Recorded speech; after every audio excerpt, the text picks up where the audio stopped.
Hello, welcome to the West Yorkshire Football Show, and this is our weekend roundup here, as always, on a Monday night. I'm Chris Bell, sitting in for Stephen Brown, who can't be with us tonight, but we will have our full host of correspondents in total a little bit later on. We're starting off with our non-league expert, Lewis Sale, and our Leeds United man, Jayson Boocker. How are you guys? You all right? Very well, mate. Very well. Yeah, how are you, mate? You all right? Yeah, doing all right. It's been another busy weekend across our region. We're going to start at the bottom and work our way up today. So we're going to start with the non-league scene because every now and then it's important to cover it. And there's been some pretty big results across the non-league scene in our region. Of course, you two were both at separate games. Lewis, you were trying to find some entertainment at Liversidge. And Jayson, you were at Bradford Park Avenue over the weekend. I want to start actually with Guiseley and Jay, your mate Andy Welsh, who is, of course, the gaffer at Nethermore Park. And what a win for them, completing a league double over what looks fairly likely to be the league champions in Radcliffe. A 1-0 win for Guiseley on Saturday, coming late in the day, though. Yeah, I mean, I didn't see the game. I did see the goal, however. Gabe Johnson stepping up pretty much last second, wasn't it? Last kick of the game. Huge couple of results. I remember when they beat them the first time round. I mean, they weren't in any sort of form at the time, Guiseley then. And Radcliffe have pretty much ran away with the league, really, haven't they? So, yeah, huge win and keeps that kind of hope for the playoffs potentially alive, really. Yeah, and Lewis, I mean, it's a result that has, as Jay mentioned, keeps the hope alive, but it's put them into the playoff places. And they've still got, I think, a game in hand on some of those above and a couple of them below. The only one that might scupper things when you look at the games in hand is Macclesfield, but even still, look, ultimately doing a double over Radcliffe, who are absolutely flying, is no mean feat, and I suspect guys might be the only club to do it this season.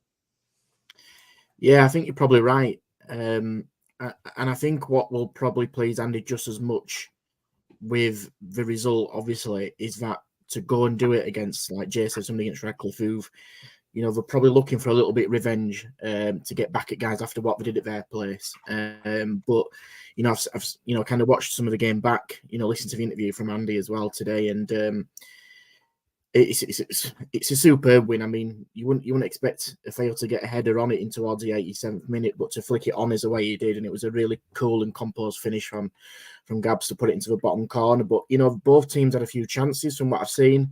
Obviously, we know that the weather, was probably a little bit more favourable, but the pitch was looking like it were quite sticky towards that second half, which, sometimes the way Andy sets his teams up may not be as conducive as he may have wanted to, but to hold a really strong Radcliffe side out. Ollie Brown making a critical header off the line in the first half, and another one that was kind of cleared off the line towards the second half when Jordan Hume kind of kicked it over his head almost into the top corner, just kept him in it. And sometimes you just need that little bit of, not luck, because you were not in them situations, but just for things to go in your favour, and you get rewards at the end of that. And listening to Andy's interview at the end was, from a guy's perspective, must be really encouraging, because he was honest, saying we wanted to win this game despite what Radcliffe are and what they're going to do, and they are going to probably win this league. Is guys have got their own agenda, and for me, I said this a couple of weeks ago,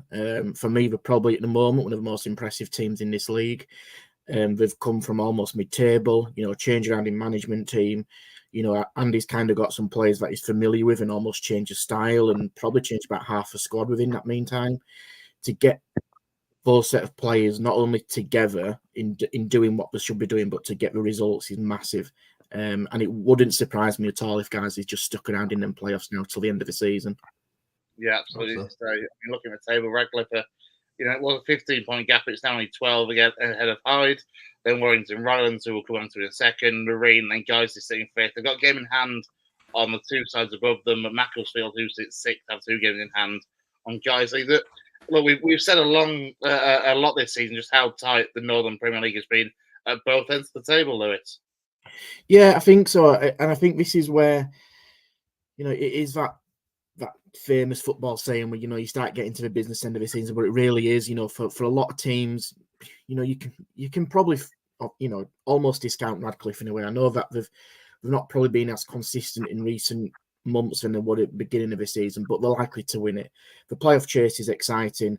The relegation battle between 4 teams, Stafford, Atherton, Avenue, and Basford. I don't expect anybody else to get dragged into that. So there is almost like the league is split into almost probably 4 or 5 sections, really. I think this is where the playoffs are going to be more intriguing, I think, than anywhere else. There's so many teams going for it. This team's got games in hand, likes of Whitby. Guiseley are pushing there. Lancaster have come from absolutely nowhere to being with a threat. And then you've got the consistent likes of Hyde and Marine, who were a notoriously difficult team to play against away from home. So I expect it to go down to the wire. But if Guiseley stay in that battle, they do have experience in that team that can get them over the line. They've won championships before. You look at like of Reece Kendall, you've got Liam Tong as well, Tam Denton, Ekpolo, Kofi Moore, Gabriel Johnson. They've all done successful at the level, or maybe a level below. And that, they might be quite relatively young in terms of age, but they've got experience on the side in big moments. So nobody'd want to face Guiseley in that playoff race at all. I really don't think they would. But it will be fascinating because if you do get the likes of Hyde, Marine, Worksop, Guiseley, those kind of teams in there, I think some of them teams are more than capable of giving it a right good go in the National League North. Guiseley have been well supported through a playoffs as well, won't they? Because you get a lot of Bradford and Leeds fans going there, like especially for one-off games. I wouldn't want to go to Nethermore and have to win, like as an away side. I think that'd be a top night there. I'm really hopeful that they get in there and they do it. They do the business. I think if Guiseley stay clear of injuries, I think they stand a really good chance. I think 2 or 3 injuries would really hurt them. I think that would be the only concern from Mandy's perspective. But like you said, Chris, fixtures wise, Macclesfield are in the semi-finals of the FA Trophy as well. New manager. Let's be honest, their focus is to go up. But if they can get to Wembley in a trophy win, that will probably satisfy them for the first season in the league where they are now. For guys' perspective, you just got to keep on doing what you're doing. We've got quite a healthy defensive record, probably one of the best in the division. Could do with scoring a few more goals, but from 4 points off second position with 2 games in hand, Andy would have absolutely snapped your hands off at that.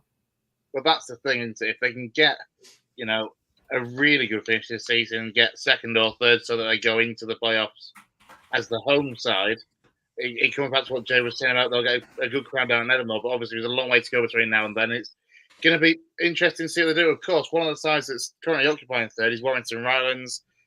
Oh, Lewis. I mean, we knew it wasn't going to be easy because they're a good side of Warrington Rylands, but you just kind of hoped that Avenue will be able to turn it on again. And it looked good at half-time, but not to be. And obviously, Jay, you were at the game as well. What did both of you make of the game and the result? I mean, I'll start if that's all right, Lewis.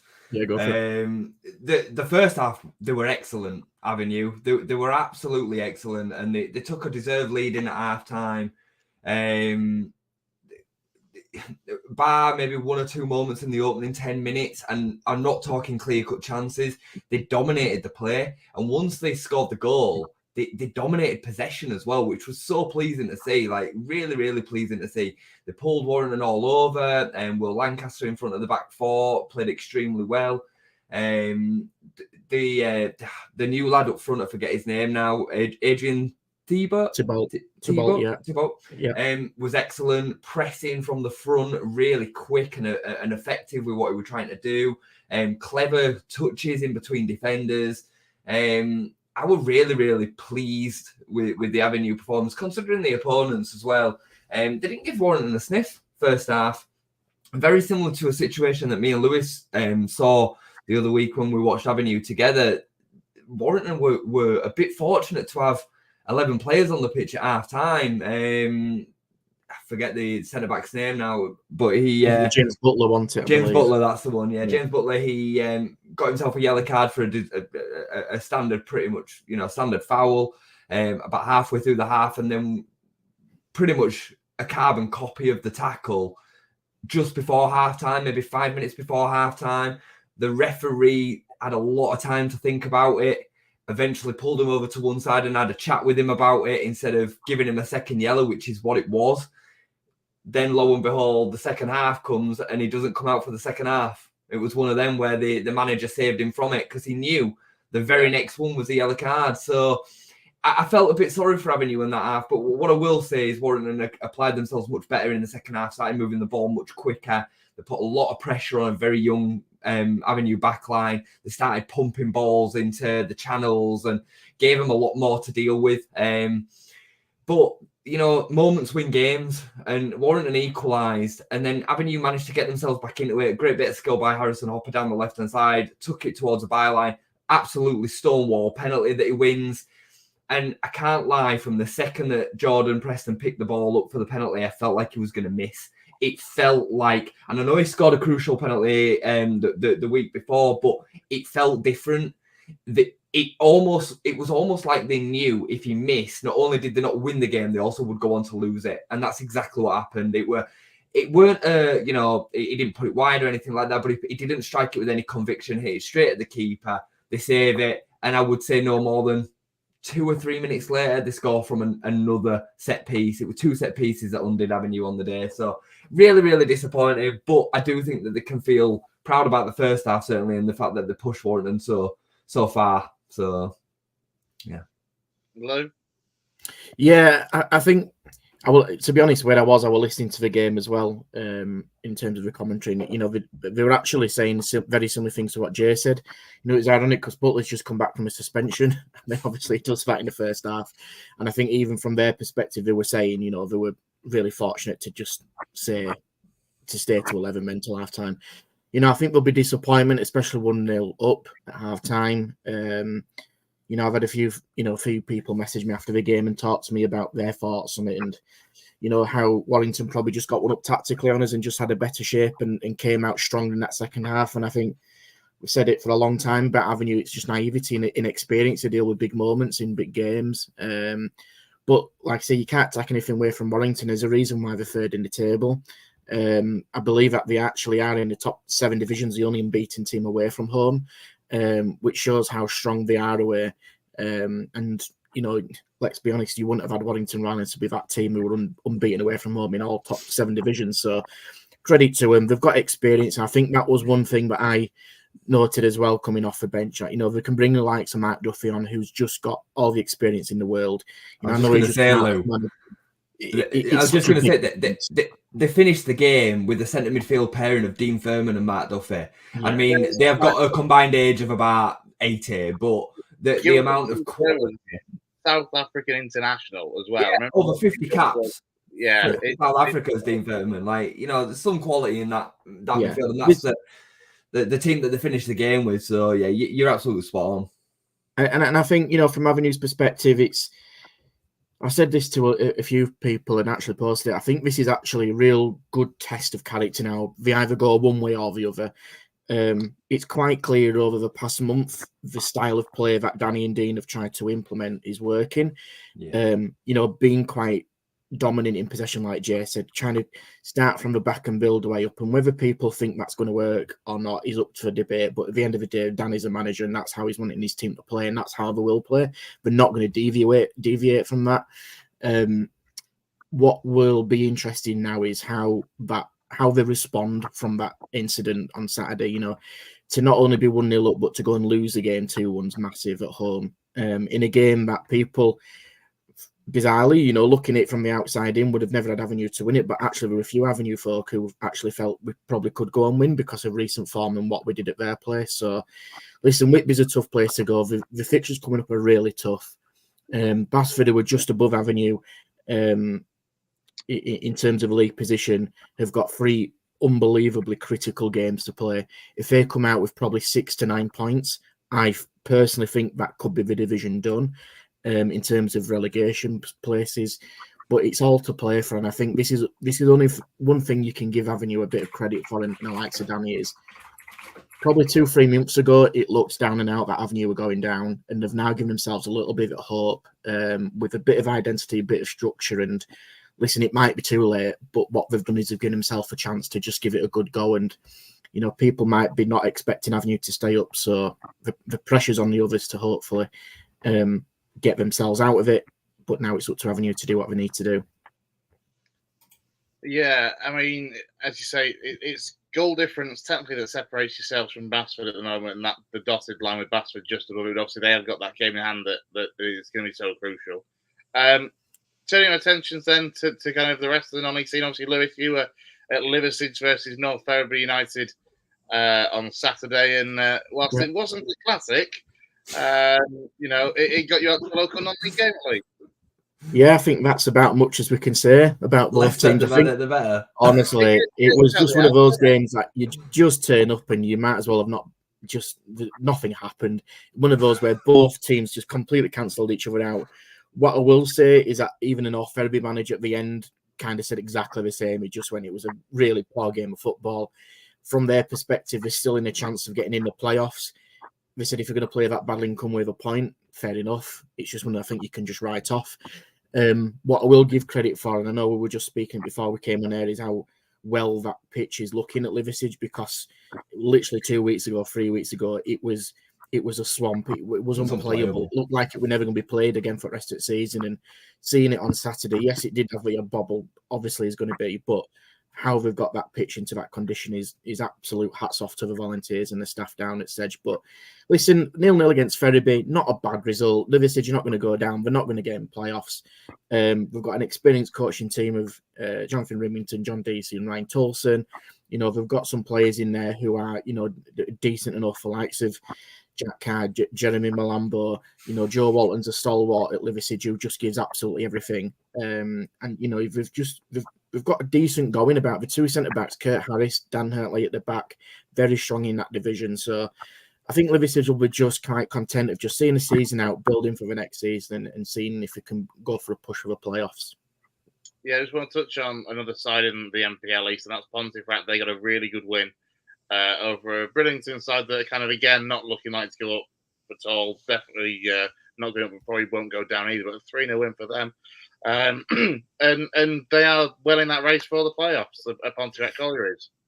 Yeah, they've had some tough fixtures and tough results recently, but they've got 3 games in hand on Newton, who are 3 points ahead of them, and Belper, who've played one game more than them. So Ponty in with a shout. I know somebody Jay knows went to watch a game at Ponty, but I've always been relatively impressed by Ponty this season. I think they'll be really close to the playoffs. And I think, again, one of those teams in the playoffs, they've had big games in recent season against the likes of Halifax and so forth in the FA Trophy. So Ponty are not one to rule out. Don't get me wrong, the North East is completely dominating that league with the likes of Stockton, Dunstan and Hebburn, but Ponty will definitely have a say in that.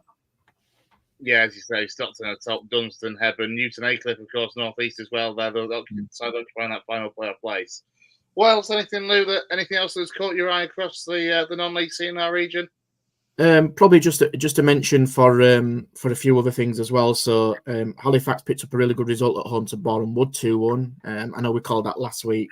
Boreham Wood probably having quite a disappointing season so far. But Halifax to just keep the momentum going. They're now a point behind Gateshead, even though they've played a game more. But the two, they got a game in hand on Oldham, who were 2 points ahead of them. So Halifax jumping above Alty. There is a disappointing news today that their game has been postponed because of a pitch at the Shea tomorrow. Apparently pitches just doesn't do the Shea pitch any justice, and I know that Dave is quite vocal and sometimes the pitch at Halifax, isn't he? So unfortunately it's not much of a surprise, but again, Halifax are well within a shout. Farsley as well, unfortunately suffering a 3-2 defeat at the hands of Alfreton, but a shout out to Chris Atkinson, the skipper, club record appearance holder now of 311. So that's a magnificent achievement for any player at this level. Also, a couple more just before a roundup before we move on is Emily unfortunately suffered a disappointing 4-0 defeat at Worcester in their big FA Vars game, which is such a shame because we were hoping Emily could go all the way to Wembley, but they took 210 fans down with them, which is unbelievable from the Pew. And unfortunately, the likes James Knowles, who were captain, had to be brought off early, and I don't think it just got any better. I'd have fancied Emily at home. I really would have done. I think with a completely different outfit at home, and it's a shame because the next tie that it goes into the semi-finals, a 2-legged tie. So it's such a shame they've just missed out on that. But again, an unbelievable achievement.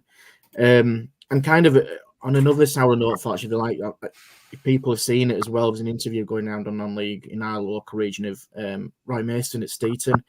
So Steeton, unfortunately, just seem to be slipping away in that league. Not going to get relegated, but they just seem in a little bit of trouble in terms of what Roy was saying. I mean, Roy's been there, I think, 20-odd years. He is Mr. Steeton, knows the club inside out, suffered a 4-0 defeat to Days of Hill. But, if you're wanting to watch a really honest manager say his thoughts on a game and how his club is at the moment, just go and watch that interview with Josh Chapman, because Roy says it from the heart and he's really disappointed, I think, with the way things are, the way the club is. He's saying his team does not reflect him as a manager, and let's see what happens, because that would be a disappointment to see somebody like that lose out the non-league scene in our region. But hopefully it sticks around and kind of transforms them. And we've also got a competitor now like the Route 1 Rovers who are flying. So that's, when you've got somebody playing in the almost same pitch, the same ground as you, but is doing better than you in the league, it does exaggerate the fact a little bit more. But I'm sure we'll see a bit more detail of what comes out of that after his post-match interview. But if you are interested, it's worth a good watch. I think it's about 8 to 10 minutes long, but the first 4 to 5 minutes are pretty tasty. It's not a media training to you, let's put it that way. Yeah, it's one of them as well, because let's be honest, at kind of Northwest Counties level as well, that sort of post-match video either isn't that common across many clubs at that level of the game, really, is it?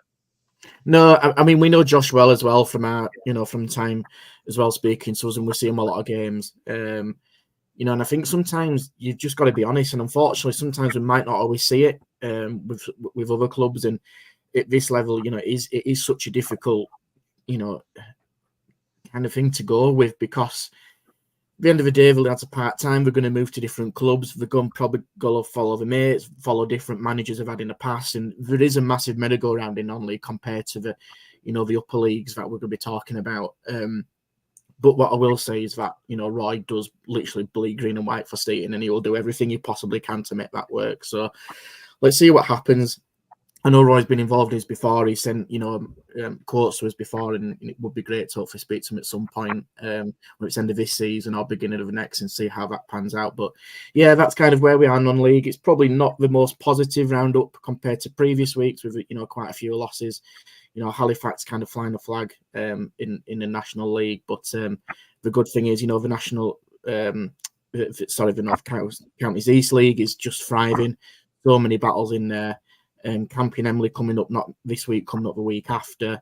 There's a lot of games going on in midweek locally as well. The likes of Golker at home again, beating Gareth. So again, we keep saying it every week, but go and support your teams, because it makes a massive difference. And even though I might not have seen a gem on Saturday, you do get the odd one. Yeah, I was just going to touch actually on the fact, whilst I'm looking at the Northwest Counties League, in the Premier Barnolds, which only lost away at Withenshaw Town, but Withenshaw are absolutely flying. FC St Helens are top of the league in the Northern Division. That's the league that Route 1 Rovers, Steeton, Ilkley, Shelley are all in. And Route 1 Rovers, I mean, it's bloody rare you see Route 1 Rovers lose, but away at top of the league, St Helens, was a 5-0 defeat for the lads there. I know they watched the show, but they're disappointed when you read the comments as well from the joint managers on that one. Yeah, I think they'll be disappointed to probably lose that one, but the way FC St Helens are apparently setting up and the way they are this season, they're absolutely flying. But to be second where they are, it's a good marker for where Route 1 Rovers can possibly go next season and see how far they can go. Yeah, moving back into Bradford as well next season, I believe, to Myra's Shea. So they'll be back on proper home soil, shall we say, for the lads there. I'm going to bring in now, because he's been sat waiting for a while, our Bradford City correspondent, Gareth Walker. How are you, mate? You all right? Yeah, good, mate. How are you, boys? Yeah, we're doing well. I'm sorry, Jamie, you wait a little bit longer, because it's all right. Let's go to the other informed team in our region in the EFL. As long as the people stick around for the Leeds content as well, I'm all right with that. And as long as I get in before Mr. Loudmouth Town when he just decides, to grace us with his presence. There's some people already cannot wait to see his presence. It's hilarious watching some of his comments coming in. I love it. My dad thinks he's great. Across YouTube and Facebook, there's people that are literally only coming on for Steve. them messages that came through yesterday, like I think Jay screenshotted it. Like one I can't remember what the first one said, but the next one just said going down. The first one had been really positive, hadn't it? It was good. We were good first half, going down. One extreme to other in space of about 20 minutes. That's a football fan right there in their messages. Absolutely spot on. Gaz, Graham Alexander and the Bantams back to, flying, really. If you think about the way it's gone, great run of form when he took over, hit the skids a bit, back on form well and truly, and a 3-0 way at managerless Accrington Stanley on Saturday. Yeah, I believe we're second in the form table at the moment as it stands. We seem to be on a little good run. We're getting a few players back as well. It was nice to see Jamie Walker back on the bench on Saturday. He came on for the last 10 minutes. I think Daniel Oyegoke was on the bench as well. He's come back from Brentford. He'd had a problem with his shoulder for a few months, and he'll provide ample cover for Brad Halliday too, because Halliday's probably player of the year, but he's playing every minute of every game at the moment. So nice to have a little bit of covering for him. Regarding the game on Saturday, it was quite one-sided, really. It was all over and done with by half-time, which is a refreshing change for City. We don't normally do things comfortably, but I believe I was speaking to a friend, an Accrington fan, before the game, and they had 8 academy players in the squad, and an average age of, I think Jimmy Rayner tweeted it, their average age of their team was 22 and a half. Obviously, they're in a little bit of disarray at the moment because John Coleman, legendary manager there, left in the week. Jimmy Bell went with him. Their other stalwart of the coaching staff was actually good mates with Jimmy Bell and John Coleman. John Doolan's taken over, but he's sort of been involved with I think mainly with the youth side of things there previously. So it was maybe a little bit unsurprising that he put some youngsters into the team on Saturday. But particularly first half, we were very dominant. Cook bullied their back line. Clark Oduor's like a player reborn the last couple of weeks. He's playing out on the right-hand side of Cook, and he's looking really good. He had a brief sojourn into central midfield against Donny in the midweek game last week, and it didn't really work. I think that was done more because of our lack of options in centre mid at the time. But to get him back on that right-hand side was really, really good. Tyreek Wright has been back in the team, scored his first 2 goals since coming back on loan. He got the first 2 on Saturday. And there were just 3 really good finishes. Like I say, 2 from Tyreek Wright, 1 from Andy Cook. Really, really good quality finishes. The only I put in my match report for the post. The only disappointment was they were all at the other end of the pitch, not in front of the City fans. But yeah, that's all you've got to complain about, then it's great stuff. Yeah, we're really, really good, really positive on Saturday. Gaz Derby, wasn't it? Yeah, it was for me. Yeah, like I said, I managed to. I can walk to the ground from my house and had a few beers. Well, more than my usual allocation of beers before the game because I was on foot, so I could. But yeah, we had a good day. Took my dad with me. We were there in Aki for about 11:30. Met a mate off the train, did a few pubs, and then up to the ground. And 3-0 up at half time. Can I do that every week, please? I mean, just out of interest, how was the second half? Because looking at everything I've seen, Football Manager players will know it looked like one of those games where you absolutely dominate the second half. Think, right, go and do that for the second, and nothing happens. It was a little bit like that. I mean, I watched John Doolan's interview as well as Graham Alexander's interview after the game, and they were saying that obviously they improved in the second half. I think it was a case of, they improved a bit, but we took our foot off the gas as well. Like I said, the game was over and done with, really. It was a quiet second half. The only disappointment was that Tyreek Wright, who'd got the first 2 goals, actually went off injured early on in the second half. If you're looking for a negative in the game, that'd be it. Although afterwards, Graham Alexander said that he'd been struggling at half-time and he wanted to give it a go. And then obviously early doors, second half, realised he wasn't fit enough to carry on and came off. But they're hoping it's not too serious. Callum Kavanagh, who'd been playing in that left-hand-sided position of Tyreek Wright's recently, he came on as a sub for Wright, and he had a couple of decent chances to extend the lead. And, it could have been 4 or 5, really. But, like I say, if you've only got to complain about the end that the goals are scored and not scoring a 4 and a 5th, then there's not really, you've got to be happy, haven't you? Like I said, they played really well. Solid at the back. We've been solid at the back for a few weeks now. Graham Alexander's really improved us defensively. He's got the 3 centre-backs working well.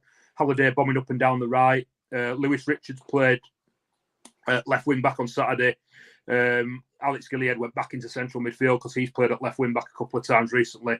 But yeah, we're just really, really solid. If we can get Cook scoring regularly again, who knows where we can go. Well, Dave's just been in touch, our usual Halifax correspondent, saying, a bit easy to say, but when Cookie's getting in and around the goals, Bradford City don't struggle. Yeah, he get, like I say, he would get 31 last season, but I think that was City's 16th he got of the season on Saturday. So, he's looking on for 20 again. I think we've spoken before. He gets a lot of stick, but you can't expect him to be getting 31 goals every single season. And I think if he comes out with 20 this season in a team that's probably not done as well as it did on the whole last season, then he's had a good year. There is a problem sometimes that we don't possibly score enough goals from elsewhere. But it would, like I say, it was nice to see Tyreek Wright get 2 on Saturday. Tyler Smith's got 10 or 11, I think, for the season now, although he's mainly a backup to Cook. The one issue I would have is with Cookie is that he's the only real focal point that we've got. He's the only big lad we've got up front. And when you take him out of the team, we do sometimes struggle without that focal point. Verdane Oliver was sort of the cover for him previously, but he's gone out on loan to Stevenage. So we don't really have that cover. Although, having said that, people were saying that I didn't go to the game. I watched it on Sky, the Bristol Street Motors game against Wickham. Cook was suspended. And we didn't have the big lad up front, and people that were there. And I suppose I can only agree watching it on the telly. We played some really good stuff that night, and we didn't look like we missed the big lad up front at all, which is unusual for us. So maybe it's not the end of the world if Cook can't play and score every week, but he obviously does he's a big part of our side, and he'll continue to be so.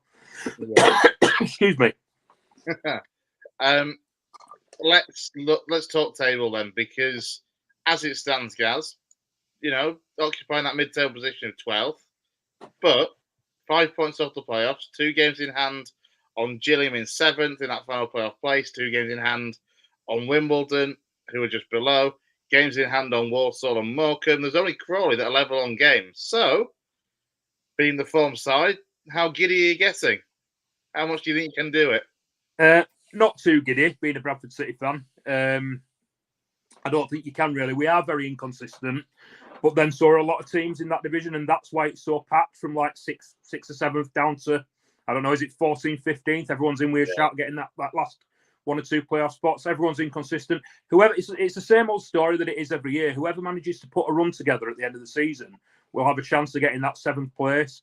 I think it's big for us that, like I said, we've got Jamie Walker coming back into the side. He's such a massive player for us. I think he'll make a big difference going forward. Also, because we've had a couple of games cancelled and had to rearrange them, we're going to be going Saturday, Tuesday for a couple of weeks. Now, that could go either way, but if we take it, if we manage to keep the momentum going, then it could prove to be a good positive thing for us. It's just like I say, if you lose a couple, you could go on and lose a couple more.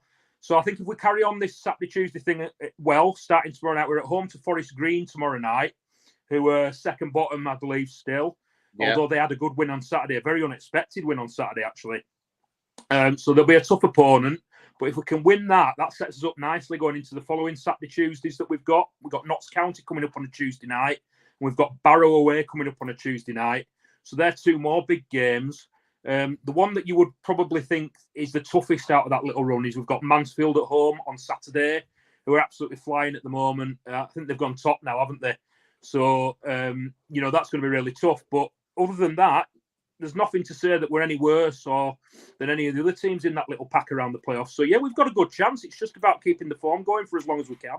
I was going to touch on the rest of the month for you because, Bradford City fans have possibly got the easiest back end, rest of the month in terms of travelling I've ever seen. 4 home games and away at Harrogate. Could not be easier. That's because we've got such a bad pitch, Chris. We've had all these games rearranged. I love that.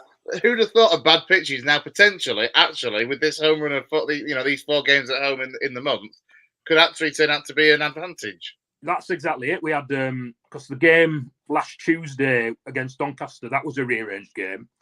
The game this Tuesday against Forest Green isn't a rearranged game. That was planned in anyway. But next Tuesday, Notts County, that's a rearranged game. So we've ended up playing 3 Tuesday home games in a row. So that's all down to the pitch, really. 2 of those are because of the state of the pitch and the fact that they've had to rearrange games. And then we've got Mansfield sandwiched in between on the Saturday. So, yeah, the pitch possibly helped us. Although as we've spoken about, I know Lou's mentioned it before on the pod, that the problem with City in the past has been our home form, really. So if we can get a couple of wins, like I said, maybe win tomorrow and beat Notts County, if we can get a draw out of Mansfield, that sets us up really nicely for the end of the season. Yeah, because Mansfield, they're the only one really that you look at in the fixtures and would fear because of how well they're doing. Obviously, top of the league, I think, at the moment, aren't they? Ahead of Stockport County. Go on then. What do you think for tomorrow night? Let's push you for a prediction. Obviously, we mentioned that Forest Green come into this off the back of a good win.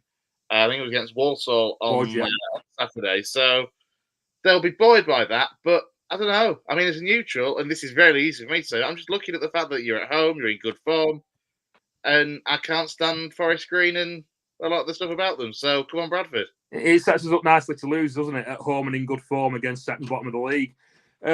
It's worth noting, I think, that obviously that result at Walsall was particularly unexpected because Walsall are top of the form table at the moment.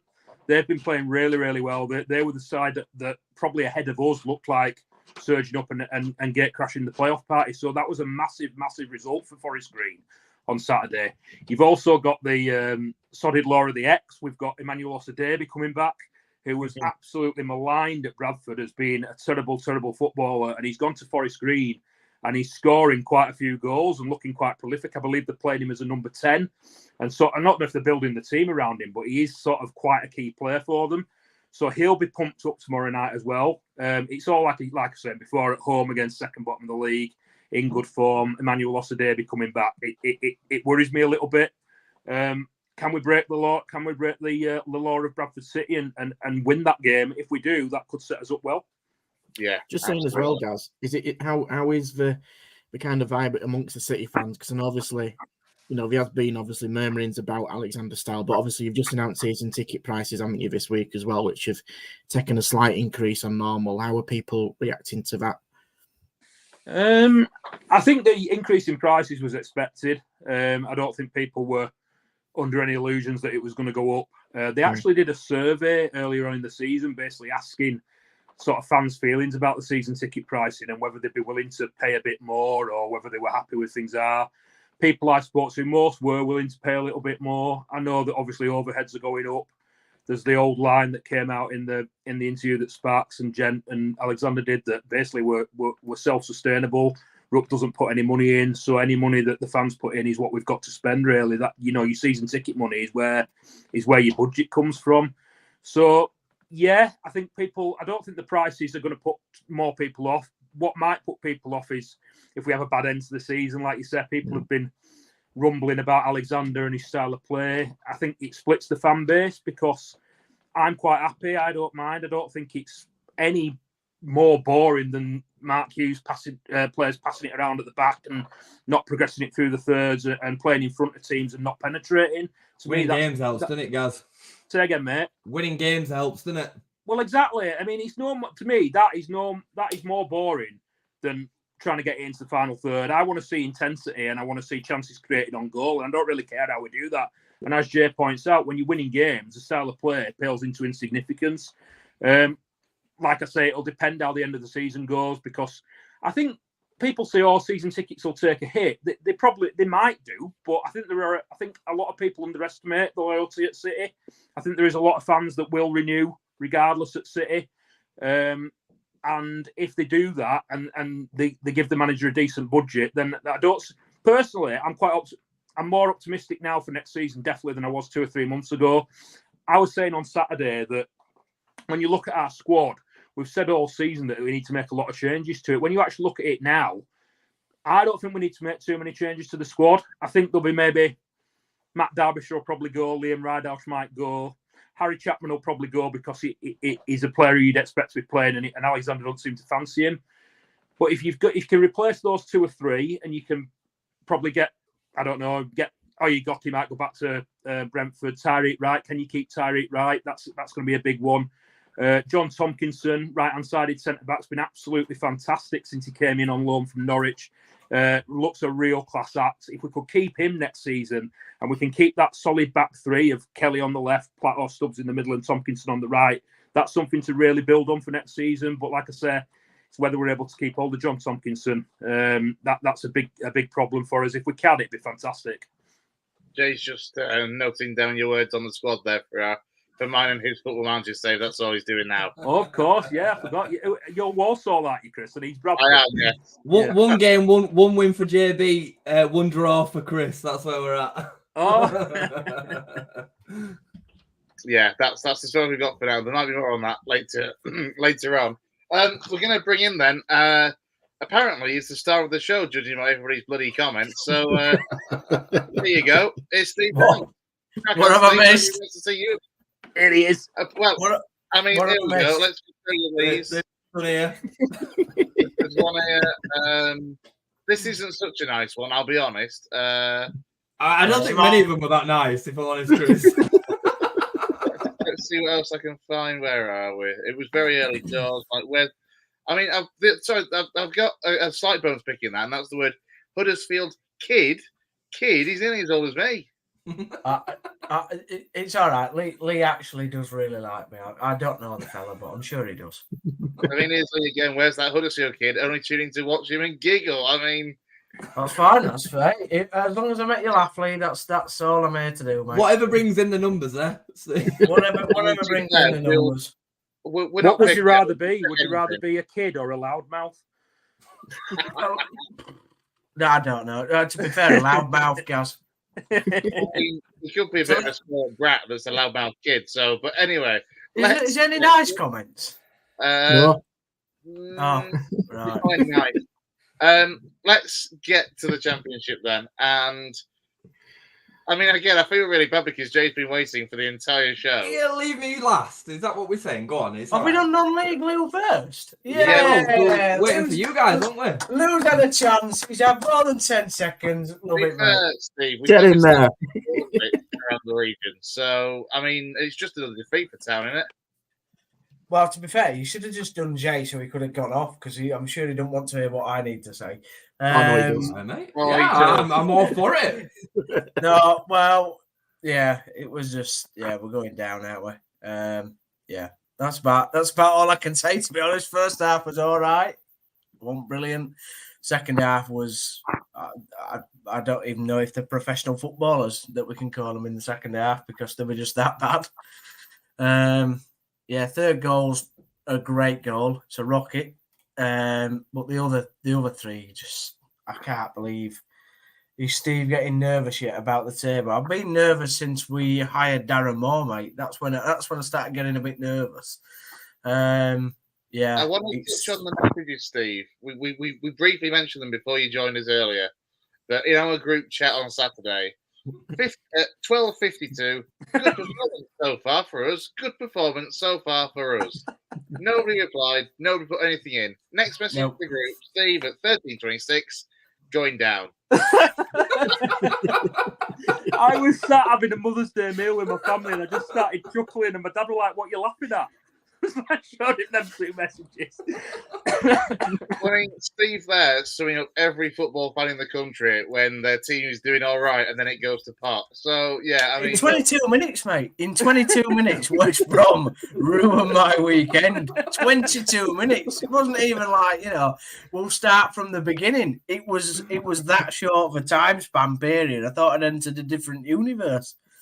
So, yeah, it was shocking. It was just very depressing. Very depressing. Ruined my Mother's Day. Then, obviously, went home and watched City Liverpool.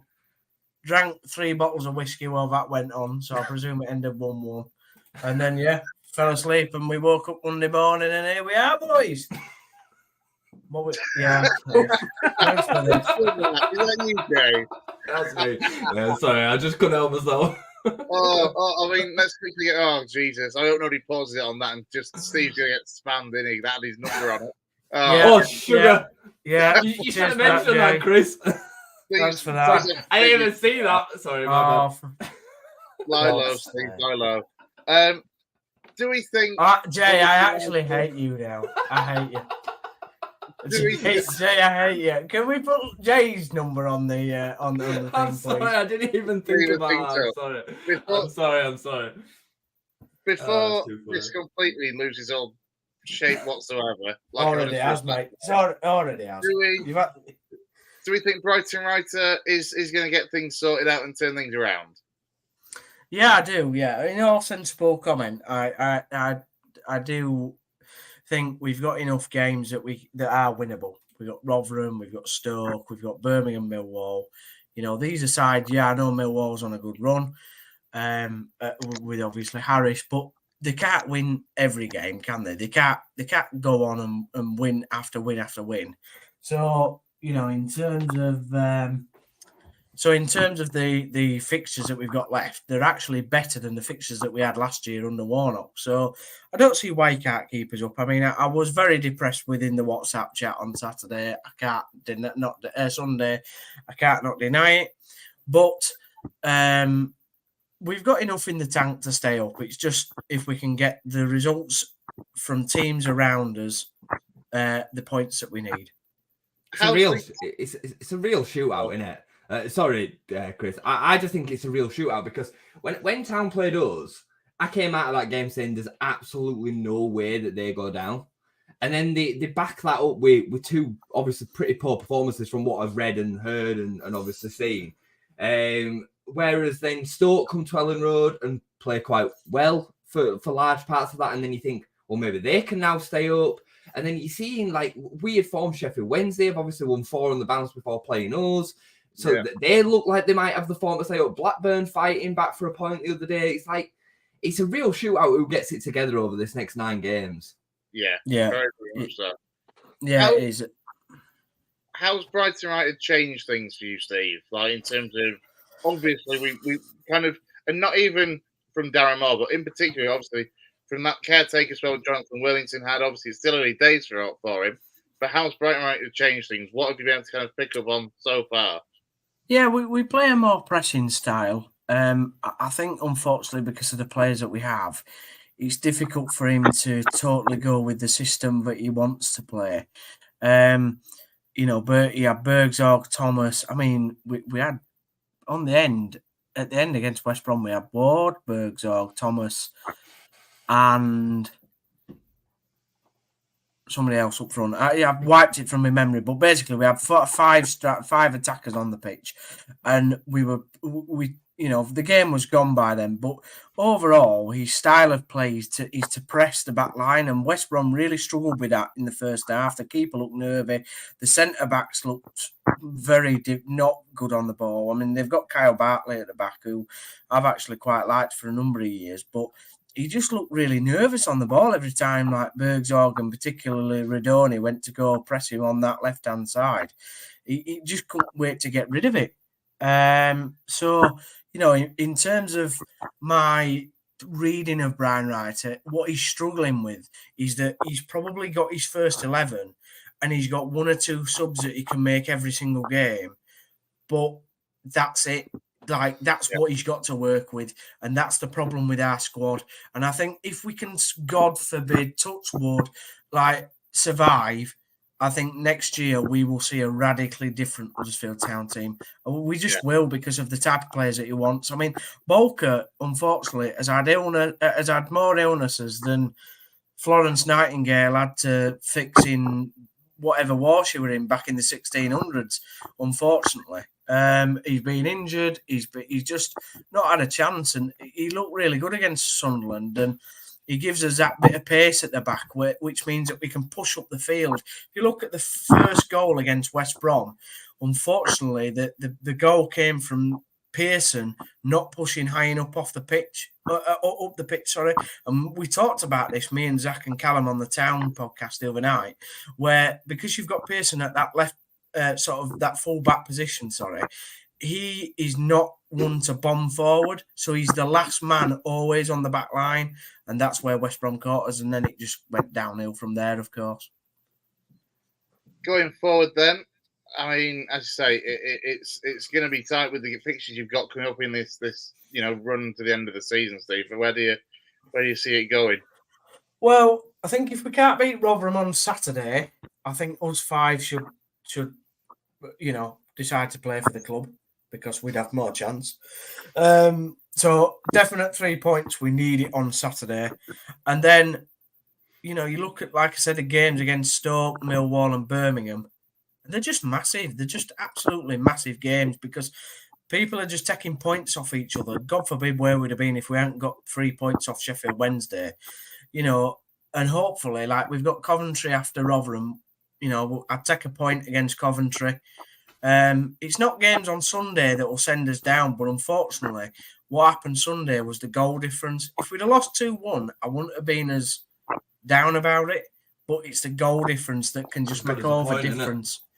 It is. You're right, Jay. It's like it means just as much at the top of the table as what it does at the bottom of the table.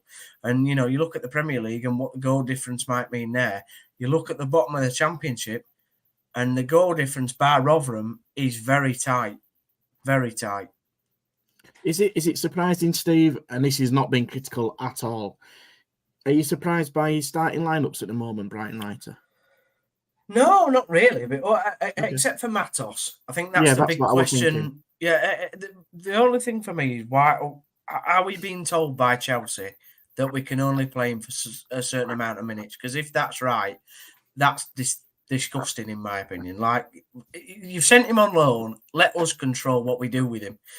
But even Nagel was calling for him, wasn't he? Well, yeah, we can get onto that if you want. But Matos stat. What? I'd rather we didn't. Oh, right, okay. I mean, it's up to you, Chris. You're running the show. But Matos starting is the big one, Lou, for me. I think the rest of the team, like, you started Headley and Spencer at fullback. They're the two best fullbacks we have at the moment. Behelic is in centre back, and I think Bolker needs to be there as well when he's fit. He's probably our second best centre back. Bit harsh maybe on Lees and Pearson, but I think we need Bolker at the back. Like I said, Matos in midfield with Kasumu, and then it's just what you do with the wingers. But I think you've got to have Thomas has got to play because of his deliveries. I think I'd put Karoma on, and then you'd have whatever your top two is or top three is up front: Bergzorg, Radoni and Ward. But yeah, I don't think he's got the starting lineups wrong, except for Matos. I think what he has, the first two games, he got the subs spot on, but the last two games that we've had, the Cardiff one and the game on Sunday, he's got the substitution slightly wrong. And in what way, mate?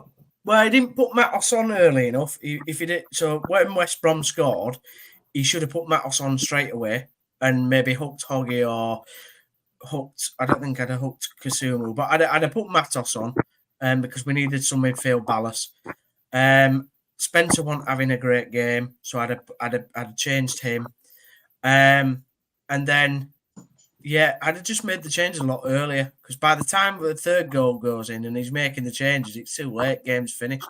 They aren't going to concede 2 goals to even draw the game. So, they look shocking in the first half, but the second half, that and to be fair, I will give Carlos this due, right?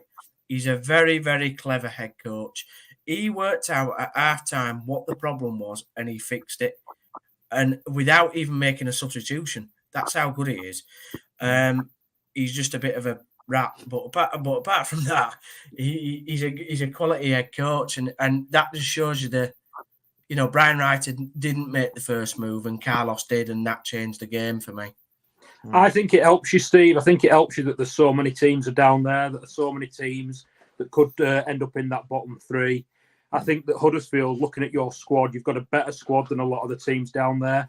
And I think that, because they'll all take points off each other. And like you say, you've got those big games coming up. You say Rotherham, Blackburn, Millwall. Who's the other one you've got to play, mate? We've got Stoke as well. Stoke. It's in your hands, isn't it? Yeah, it's in your hands. 100%. I mean, Birmingham, they're terrible. And I think they're really missing Mowbray. Yeah. I don't know. Will he be back for end of season? I don't think he will he? I don't know. He was supposed to be off for 8 weeks, I think. But I don't know if that covers the end of the season. But that's a massive miss for them. I don't think Plymouth are out of it yet by any means. Or Blackburn. No. I mean, Blackburn. The thing with Blackburn is, yes, they've got the points at the moment, which is keeping them quite high in a drift of the bottom line. But their fixtures, they've got 4 of the top 7 left to play. I think they'll go, mate. I think they're one of the 2 that'll go. I mean, if you've got, I don't know if they've got Leeds to play, but I think they've got Southampton. Yeah, they've got Leeds, Southampton.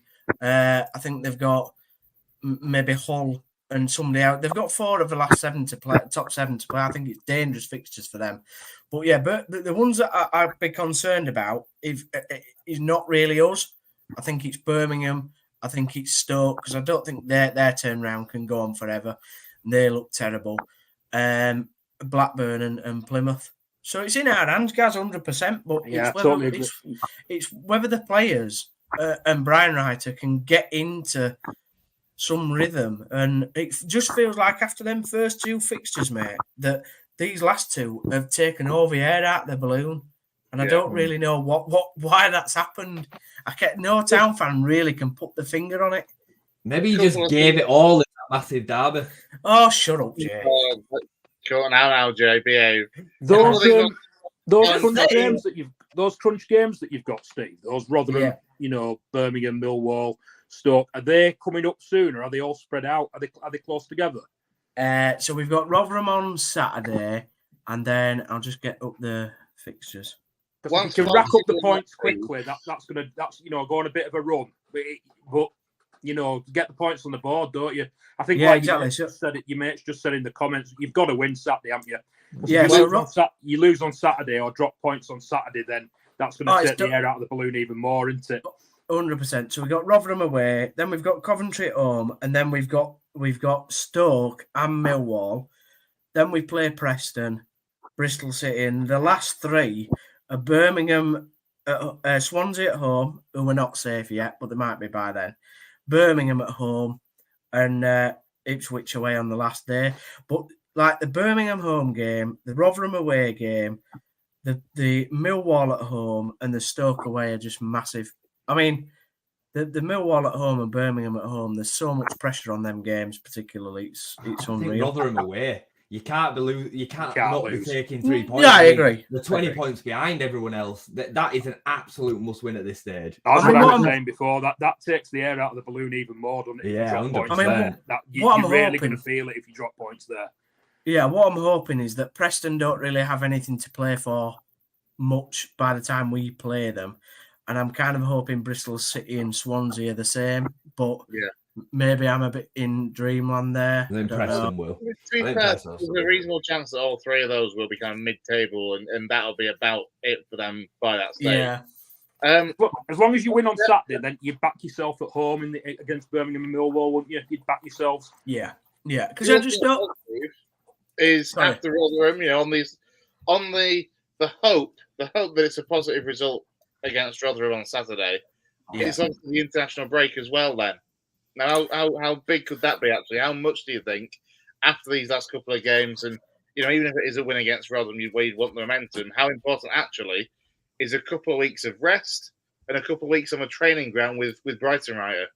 Yeah, because I think the first 2 games showed us what he can do with the team. The press, and I know we talked, I think, a couple of weeks ago about we won't be able to play that style for the rest of the season. And I kind of sort of disagree with Lou, I think, that day. But he made a good point, and maybe the last 2 games have shown us why we can't do that.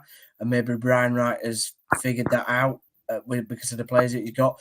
So the international break gives us a good chance to rest, reset, and go into the last 8 games thinking, right, we've got to pick up, 3 points from, I'd say, 4 out of the 8 fixtures at least to stay in the division. So it gives the players a target, doesn't it? You go out and win these games, these specific games, and we'll stay up. You don't, and we'll be playing, Leighton Orient next year or whatever. Bradford City, Lincoln. I think it's fascinating. Jesus, I really do. And I know we said this last week, but it's almost like I'm going to come back to that. Like you're saying this, Downsy, in terms of, and you're right, it's in your hands as Town. You're 100% right. But other teams are saying the same thing about themselves as well. Yeah. And I think this is what's really intriguing. And I know people watching understand the situation as well, but I can't emphasize enough how unbelievable I think this relegation battle is going to be. I think there's potentially 2 teams going to go down on the final day potentially. I think it's going to go right down to the wire. And I find it fascinating again. The thing is that people are playing each other as well. You're not having to rely on other people to get results. You're pretty much battling against each other in the next 2 months. The only thing I'd say with that, sorry, Chris, can I just jump in? The only thing I'd say with that, Lou, is, and this is a good, whether I like it or not, this is a good thing about our team. We've been in this position last year, so we know what it means. Birmingham weren't in this position, and their squad's changed quite a lot. Plymouth were, because they obviously came up. Stoke definitely were, because they always finished, or seem to finish mid-table. Millwall's probably the only one that has it because of Harris. But a lot of the teams down there haven't been there for, I mean, Town have, out of the last 12 seasons, Town have been in a relegation battle. That tells you what we are in the Championship, a relegation battling team. And last year, the players survived it. They know what it takes to do it. And the fixtures were horrendous last year compared to this year. That's the only thing, Lou, that's giving me hope. I'm not just saying it. I genuinely think you'll have enough in the tank. And I think, we all know, don't we, with our club, sometimes you go ups and downs in terms of results. But I actually, weirdly enough, think if you're going to lose a couple of games or a few games, this actually might be the best time to do it, to time your running right. Because if you can, you don't want to drop any points. But if you're going to drop points, drop them before the first 5 games, the final 5 games, because that's when you need to peak and get your form right, and you'll be still within a chance. So, because like I said, there's too many clubs in around it to not pull away. We're all going to be on it, so you just want to peak at the right time. And once that time comes around, Brighton Wright is going to probably know his best team. He's going to probably have his system in place that people are going to get used to how he wants to. So, I think you'll have enough. I do. We can't go into Ipswich, mate, needing a win. It's just impossible. No, I don't. No, I agree with that. I agree, but I still think if you're in with a chance in them last 4 or 5 games, I think you'll have enough. I do. Go on, I'm trying to pick you up there, mate. I'm trying to help you. I know you are, mate. I know you are. You're doing a fantastic job. Well, the one thing for saying with this running is, to be fair, like from a neutral perspective, with this many teams in a relegation dogfight, I mean, I know it must be torture for you, Steve, but from a neutral perspective, it's bloody brilliant. It's absolute drama and looks like being drama from now right until the final day of the season. By the way, I'm just going to say it. If you do go down, mate, there's a reasonable chance that you might swap places with Lincoln because we're in great form. Anyway. The only thing I'd say, Chris, I agree. For the neutral, it's amazing. For Jay, it's amazing. But, for me, for every fan down there, it is a nightmare dropping into League One because of the financial implications and what it might mean for our club. But just a quick stat, which everybody will love. My parents got talking to a woman on Sunday at the game, and she supported Town for 70 years, and she's gone every season. She's gone, even from being a little kid. And this is the first season in 70 years she's known the club to play away on the first day of the season and the last day of the season. No way. Really? In 70 years. Now, if somebody could prove that wrong, I don't know, but I'm only going off what I was told. But that's an amazing stat in it if it's true. Wow. Yeah, I'll give you that. That is fantastic. Using my little Lincoln mention there and the wonder of Michael Scabala, I'll use him nicely to move on to Leeds United, Jay. Cheers for Scoobs. He's doing quite well now. You're welcome. No, he's a good man, isn't he? I think, everybody at Leeds liked him. He obviously came in at a time where he probably was completely he definitely was completely up against it, and he was probably a little bit out of his depth as well.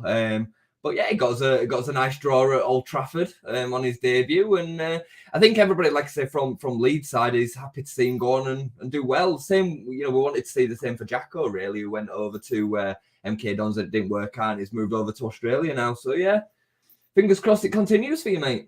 Yeah, that'd be really good. I mean, to be fair, obviously me and Lewis actually we saw the Lincoln game just before Christmas. If we'd actually picked up a result in December, I think we'd be within touching this in the playoffs. As it is, I think, with this good run of form, we're out 5 points off, I think, but with a game in hand. But hey, we'll see what happens there. You can dream, mate. Say again. You can dream. We can dream. We can. Jay, speaking of dreaming, another win for you on Friday night against Sheffield Wednesday. It keeps you very, very much in the title race. And let's be honest, there was large parts of the season early doors that we didn't necessarily think we'd be saying title race. We were just thinking, playoff race at a push. It's unbelievable, really, isn't it? Considering the full circle it's come this season, at our worst point this season when it comes to the gap between us and top was 17 points, and we're now at 3. We go into the game on Sunday with Leicester playing in the FA Cup, knowing that we win by 2 goals and we go top of the league. I mean, that is pretty mental with 8 games then left to go. Leicester will have a game in hand, but I would always want points on the board. And talk about a motivation for the lads if ever they needed one on Sunday. To win that game and go top and put the pressure back on Leicester for the first time since pretty much the opening day of the season. They've lost top spot. They've fully bottled that 17-point gap.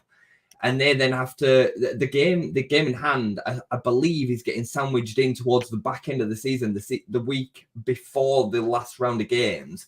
And Leicester might have more FA Cup games to play between now and the end of the season. So who knows what's going to happen with their fixtures. Not to mention the complete collapse that they're on. Because, I mean, they're 17th in the form table. They've won 1 game in 5. They've lost 3 of them 5. So, and by all accounts, they deserve to lose at the weekend. I didn't see the game, but apparently Hull were the better team. They went in front twice. Hull missed a penalty. So, it's proving hard times. And the facts are, and I think this goes for, a lot of the management up there. Kieran McKenna obviously has had a promotion in League One, but it's a little bit different. None of them have the experience that Daniel Farke has. Even when it went to SHIT in December, and we'd lost back-to-back games, Daniel Farke was still the coolest man in the crowd. He was, look, let's just have a look at the table with 6 games to go. Don't panic about it. Don't worry. I know what I'm doing. I've got this. And earlier on in the season, me and Brownie said on several reviews, the problem that we're showing at the moment is when we play well, we're winning games. When we don't play well, we don't. We draw or we lose the game. What's happened as the season has evolved, especially into 2024, is that we've played well and won games, and we've played not so well and still win the games. And that happened midweek against Stoke. We weren't great, but we still got over the line 1-0. It was fairly comfortable all in all. And again, the same against Sheffield Wednesday. They had moments in the first half, but we controlled them at a distance with great defending. Ampadu and Rodon they just keep on getting better and better and better. And then we built into the game, got the goal just before half time. And then second half, we dominated. I mean, second half was a complete domination, really. It could have been more than 2. Championships are built on fantastic defences for me. And Joe Rodon and Ethan Ampadu have now not conceded a single goal as a centre-back partnership from open play. They've conceded 3 goals since the partnership started in 2024, and they've all been from set pieces, all of them. It's unbelievable. There's 13 games, so it's unbelievable. And that's built, it's Melier as well. He's come in clutch at times over the last few games. Leicester, I think, and against Sheffield Wednesday, they were a massive save at 0-0. And Firpo and Archie or Connor Roberts on the other side have stepped up as well. So, yeah, mate, I mean, what more is there to say? I think we're going to win it. I do. I think we're going to win it. I think there's 24 points out of the next 27 for Leeds. I think we'll drop 2 wins. I think we'll go undefeated between now and the end of the season. I look at the fixtures and I don't see where the loss is coming. I could be completely wrong, of course. Like anything can happen between now and the end of the season, but our fixtures are very, very favourable. Even the tricky games tend to be at home, whereas we've not lost all season. We're undefeated at home. So who have you got at the weekend, Jay? We've got Millwall at home on Sunday. Right. So please beat them. Well, you'd expect to win that. And like you were saying, I think you're spot on with what you said before. You knock Leicester off the top of the league. That's massive. That is really, really big. Yeah, really big. Just while I'm on a stats thing, Jay will like this one. If it wasn't for an 89th minute Somerville goal against when Cardiff Leeds defeated Liverpool in October 2022, Van Dijk will be unbeaten at Anfield in the Premier League in his Liverpool career. Yeah, it's pretty crazy, isn't it? He's won 94 and he's lost, and he's only drawn 1. Leeds were the last team to beat Liverpool at Anfield in the league as well, which was 94 appearances. He's only lost 1 Premier League game at Anfield. Yeah. Sorry, I just wanted to tell Jay that stat. I think that's a good one. before we look at kind of the fixtures then and you know the running between now and the end of the season, I just want to touch on the news that's probably got you wetter than an otter's pocket. Joe Roden, Wow. great news about that.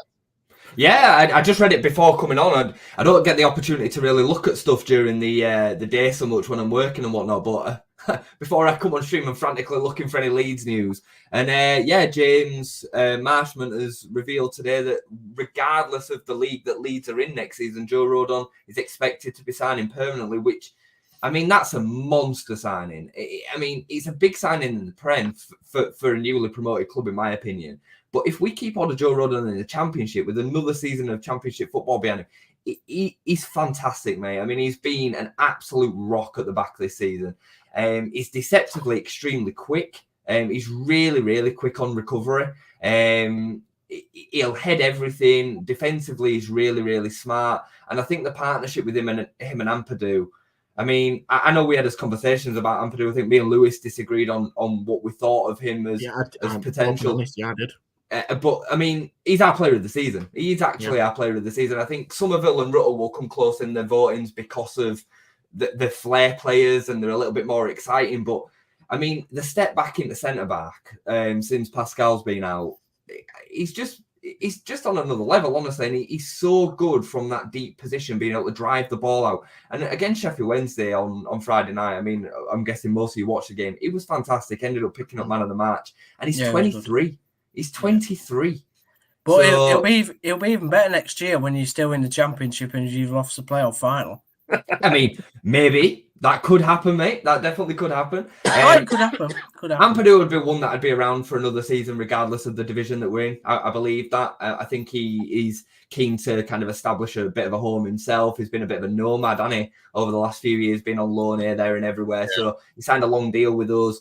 But you know, I don't think he'd look out of place in Chelsea's squad. I really, really don't. I mean that wholeheartedly. He played at Stamford Bridge the other week, and well, he was the best midfielder on the pitch. Him and Archie were the best midfielders on the pitch. So yeah, he's been sensational, mate. And going back to Joe Rodon, what a fantastic signing! What a fantastic way to start the season if we do go up. I got it at the moment. I'll be open and honest. I got it. I think a bit wrong with Ampadu. I think. And I think to your point, Jay, has been quite nomadic, and that's why it surprised me. And being honest, I probably underestimated that a little bit, where he seems to have just found his place at Leeds, and I think he completely suits the way that Farke wants to play his system. I think it helps that he can bring the ball out, he's comfortable to do it. I actually think in the Premier League, he'd probably do that even better than he probably would in the Championship. I think he probably would. He's going to have more space, and he's technically a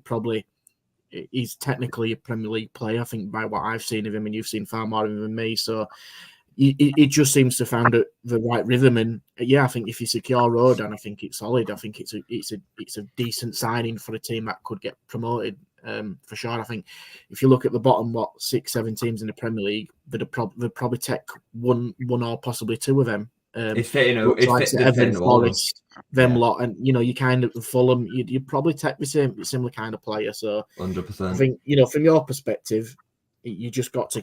It was kind of using a phrase that Gaz did, I think, last month. You just got to keep riding that wave, haven't you? You just got to keep on doing what you're doing. I'll be honest. I think there'll be some results that will surprise few people.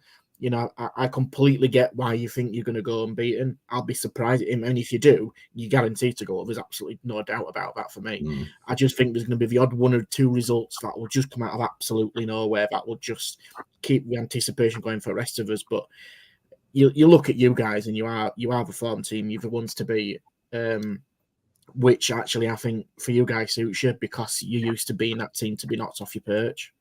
I mean, I've said all season that I think you're the best front four in the division. And I actually think that.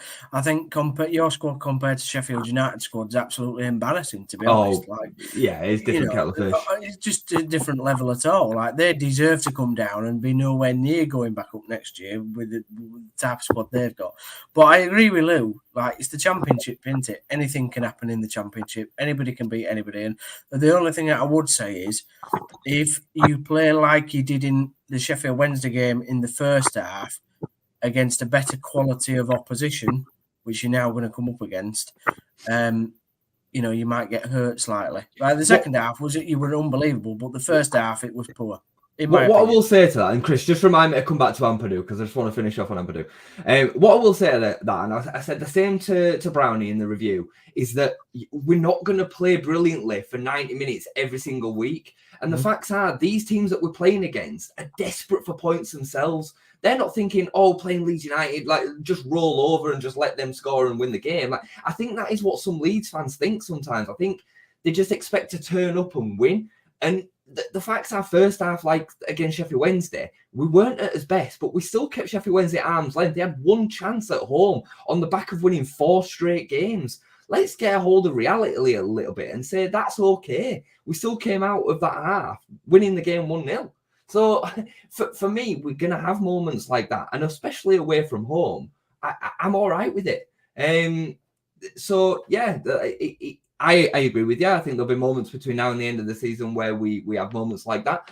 But I also think that this time of the season works in our favour because the more teams have to come out and play against us, the more we'll kill them on the counter and on the transition because that's where we're strongest. Earlier on in the season, the likes of Sheffield Wednesday and Rotherham were able to sit back in low blocks and frustrate us without any worry about what was happening in the table. They can't do that now. They've got to come out and try and win these games. Yeah. So, and coming back to Ampadu, since Ampadu's gone back into centre-back, he's shown that he's got this unbelievable left foot.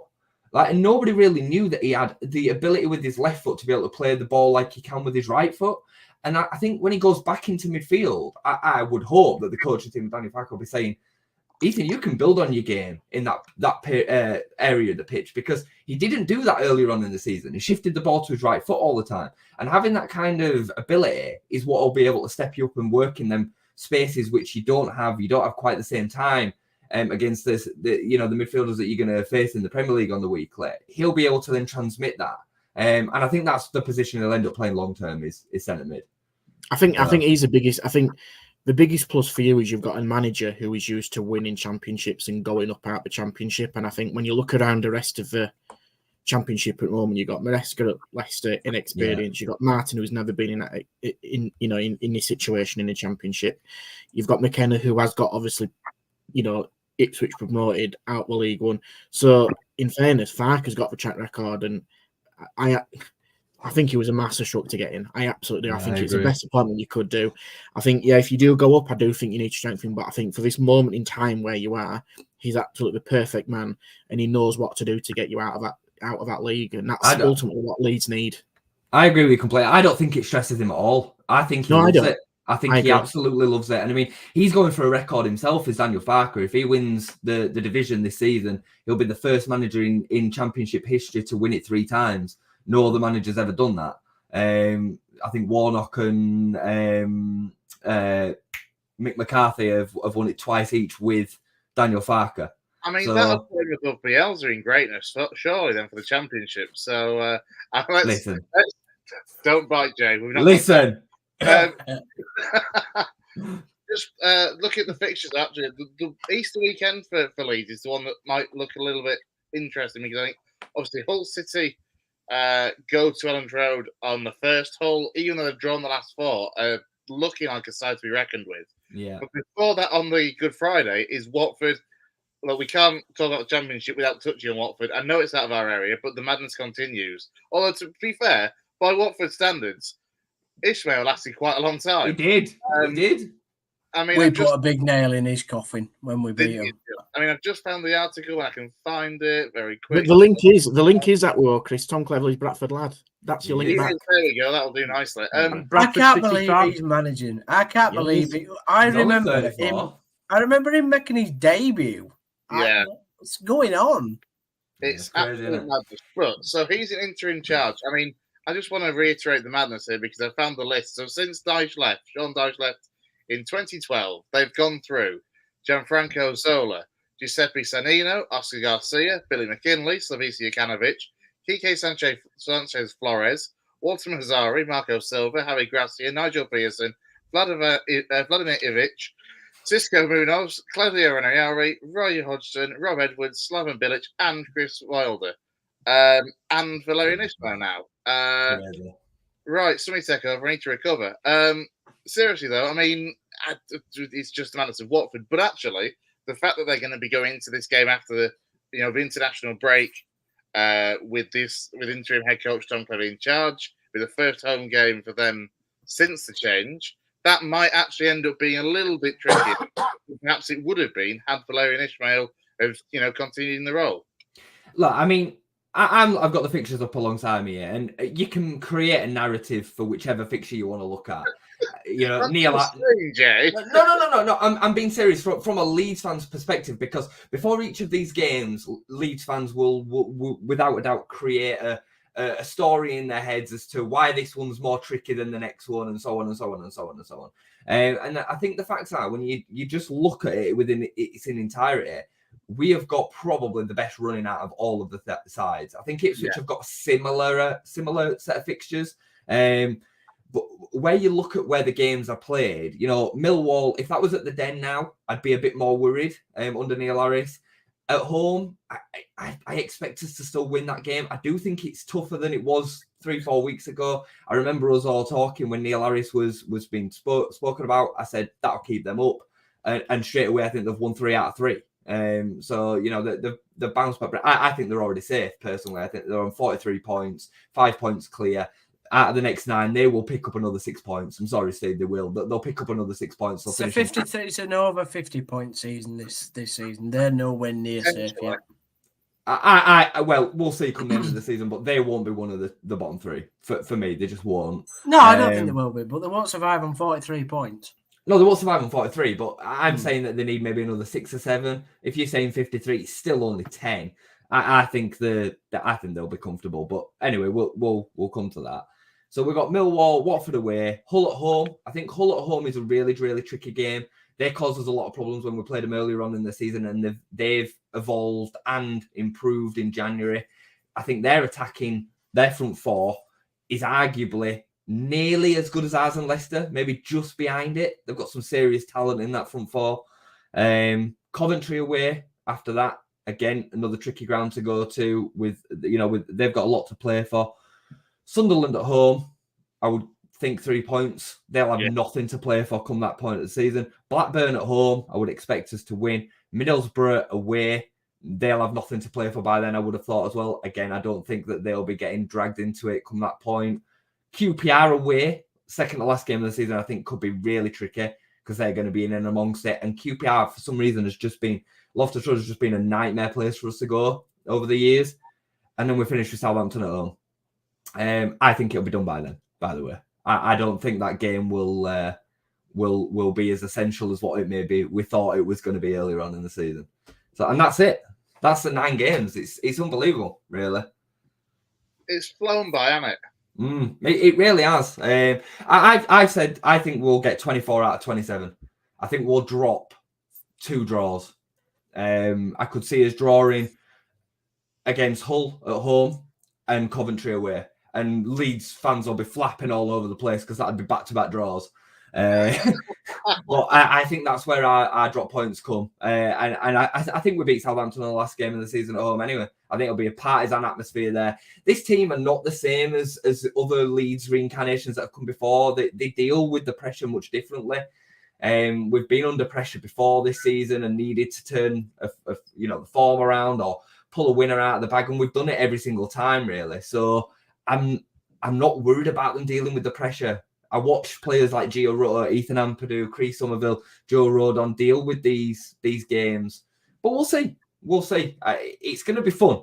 It's going to be a lot of fun for the neutral to watch. Because I'm telling you, you will never see another championship top 4 like this. Never. You will not see this level again. I mean, ironically, it's not as fascinating as what the position I'm in at the bottom of the division. I think they both are. I think they're both extremely fascinating. No, they are. The promotion battle, Steve, is, they call it the richest game in football, don't they? For the promotion to the Premier League. Like, this will be watched probably worldwide. It's arguably more exciting 100%. Than the Premier League. No, it is. It always is anyway. I think the Championship's the best division in England. Sorry, guys. Out of those games that you've just read out, do you know what? I think your toughest game is QPR away. I really do. It could be. It could, especially if they've got a lot to play for them. Look at you reading them out, and I'm thinking, could they drop points there? No, probably not. But then you said QPR away. That was literally the only one where I thought they might drop points there, just because of the position they're in. Hull at home, though, Steve. I mean, Hull's tough, You're at Gaz. home, though. You're at Yeah. home. Yeah, I know. But Gaz Hull's a good team. I've watched Hull quite a lot this year. On Sky. Yeah, they just don't score enough for what the talent they've got up front. That's No, their they issue. don't. I saw Rossini's interview, and he was not happy at the weekend of how they went on. But I agree. It's fascinating. I can, like I said earlier, 100% get why you'd say that, Jay, as way in terms of your running.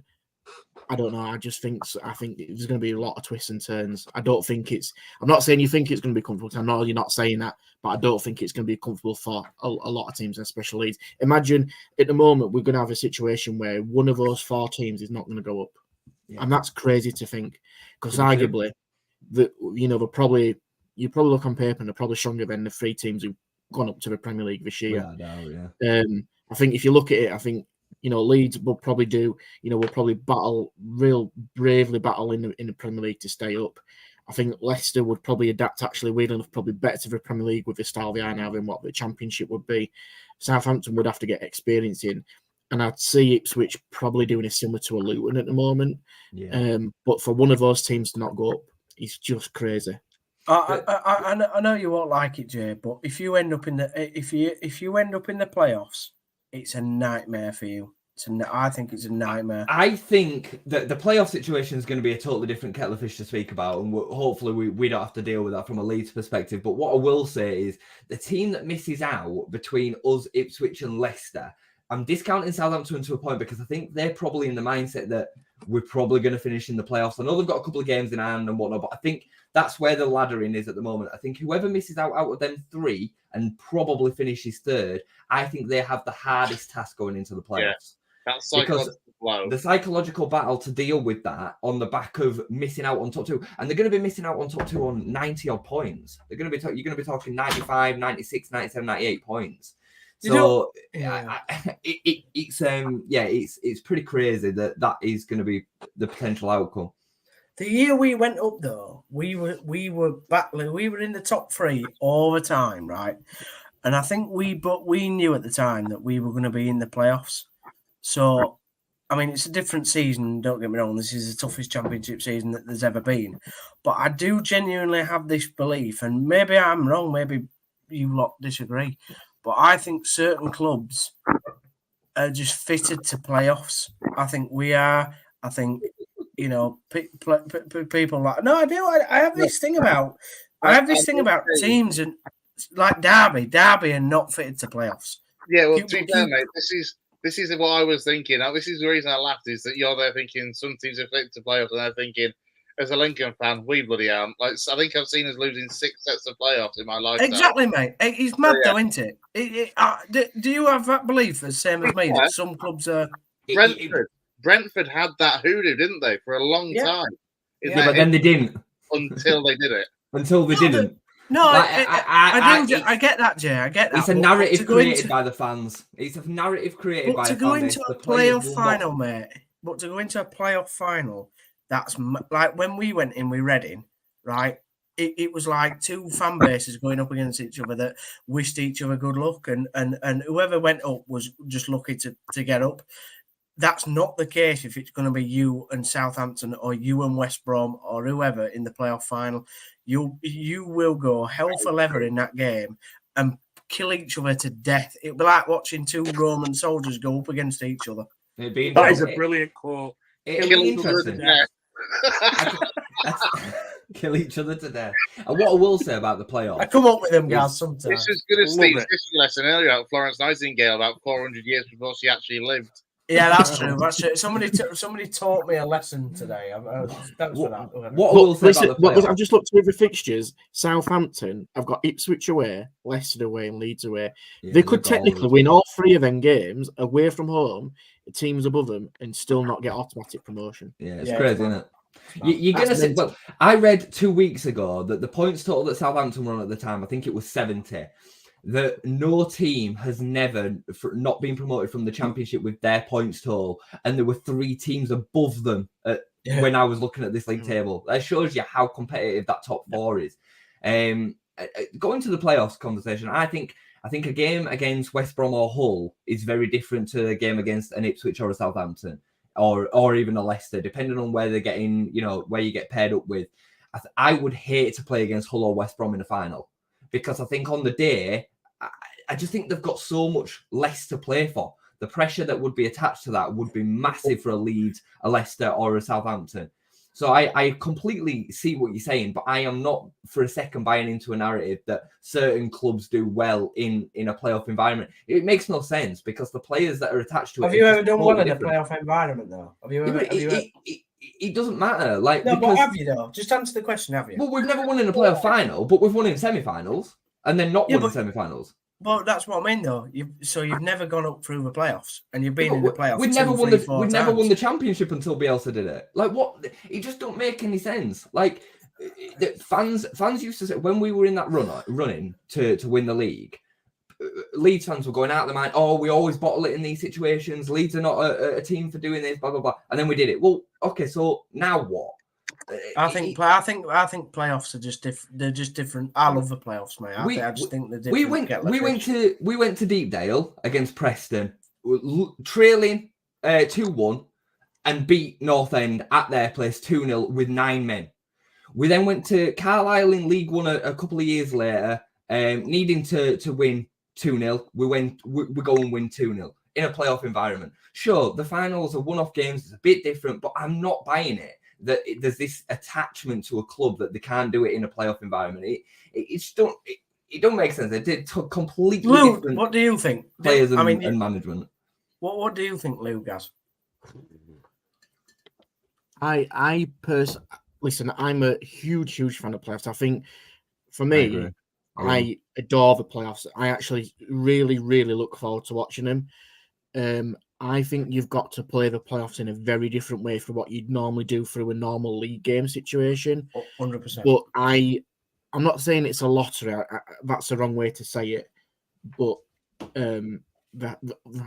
it's there has to be a loser. But I generally, I'm not sure there's a narrative to the playoffs. I completely see what you're saying, Steve. I 100% get it, but I think it's a different animal to have a go at. I think you've got to approach it in a very different way.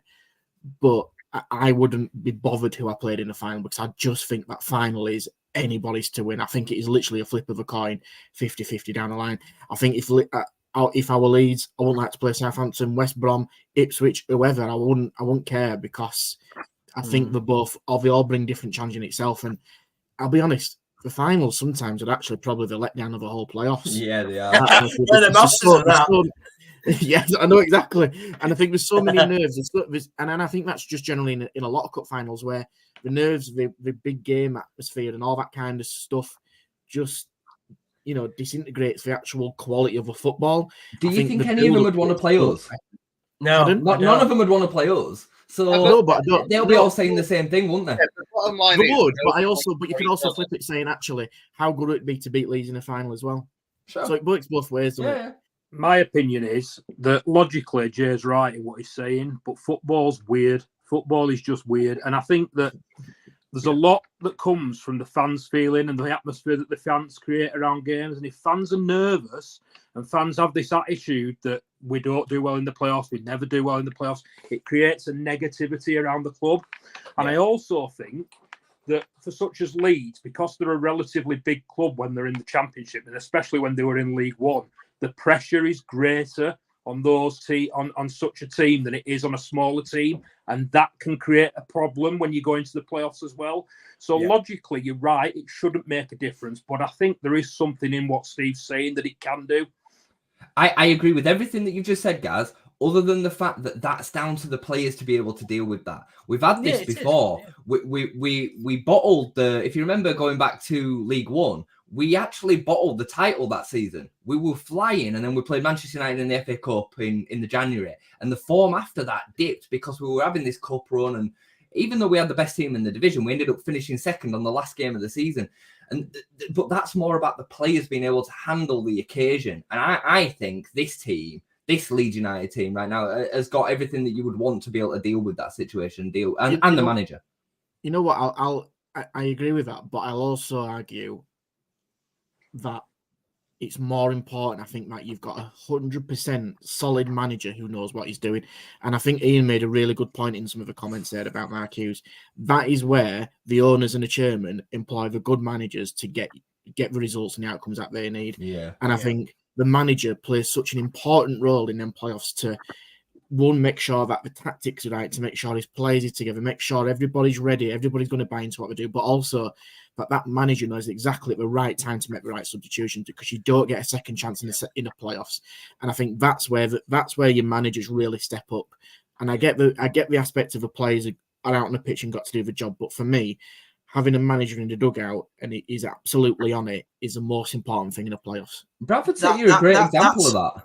But that's such a good point, Lou, because you look at every playoff final, bar the ones like Wagner was in that time because he'd never been in the playoffs. But you look at most games, playoff finals, there's always one very experienced manager a lot of the time, and he normally, I bet the percentages say the experienced manager gets the team up, and I think that's such a valid point. The only other thing that I'd say, because I know we probably want to end, but the one team that I definitely, if I were you, Jay, the one team I would not want to play in a playoff final is Hull.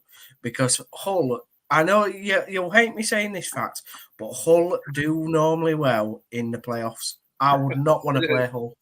Yeah. Listen, none of this is going to matter anyway, because Leeds are not going to finish in the playoffs. It don't matter. Mark Hughes is a great example of the type of pressure.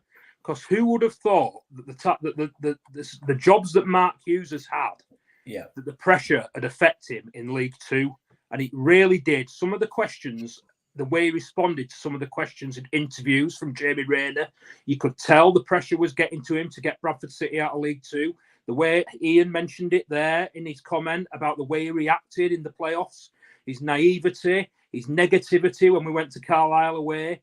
He is a man who has played and managed in high-pressure games, and it's a different type of pressure in the playoffs, and it's a different type of pressure depending on what level of football you're at. And I just think that, I think it's really, really interesting. Football's funny.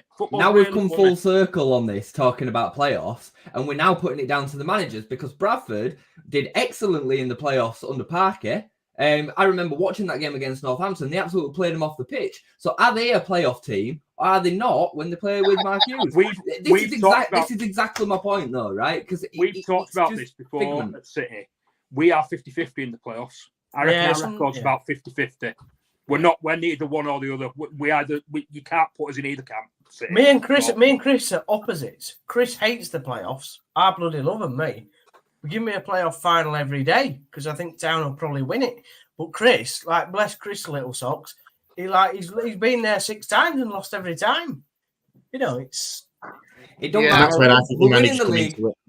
We're winning the league. Leeds are going to win the league. Leicester are going to perform the biggest bottle the championship's ever seen. We're all marching on together. Football. Oh, go on, Steve. Give it some. We're not. Leicester. I'm telling you, it's going to be the biggest bottle in Football League history. No, but what jobs. Sorry, Jay, what does that salute mean again? Sorry, what was that salute again? Don't bring up Dave Carmichael. Not on this stream. Such embarrassment in it. Anyway, crack on. I'm not going to do it. I'm not going to do it, Chris. I'm not going to do it. Do you really think that would be the biggest bottle job in English football? Even, I think so. Spurs, when Leicester won the Premier League, it was Spurs. Leicester to not get promoted, not to finish in the top 2. Spurs should have won that Premier League season. I'm not having that. I will genuinely say I think it would be up there with that, because that season in the Prem was Spurs to lose and somehow Leicester won it out of nowhere. But you're right, this would easily be the biggest bottle job in Championship history. Football League. I said. I mean, I wasn't really thinking about the Premier League, but Football League. No team has ever had a 17-point gap and then not get promoted. And conceivably, they are in that position now. One result for Ipswich and Leeds, and they're out of the top 2. So, well, there we go. I actually think England not beating Italy in the Euros was the biggest bottle job of all time. But that's another story for another time. Isn't it? This is going to open a whole. I mean, we could have played against. Stop it now. We'll save this for when we come. We'll save this for before the Euros, because we have been talking be fair, about the kind of coverage and content we're going to do on England in the summer. We will be talking a lot more about that when the season is finished. I'm going to wrap it up there, lads. It's been a pleasure for this last hour and 40. If you're new to the channel and you've liked what you've seen, do give us a like on YouTube. Do subscribe as well. It all helps in terms of raising our profile, and it's greatly appreciated as well. Give us a like on Facebook and on X, formerly known as Twitter, as well. Lads, Jay, Steve, Lou, Aki Gaz. I was just reading the first half of your name. They were like, Aki, who's Aki? But thanks for joining us, lads. Yeah, a pleasure as always. Thank you very much. Night, boys. See you later, guys. Take care, guys. Thanks for tuning in, everyone. We'll see you next week.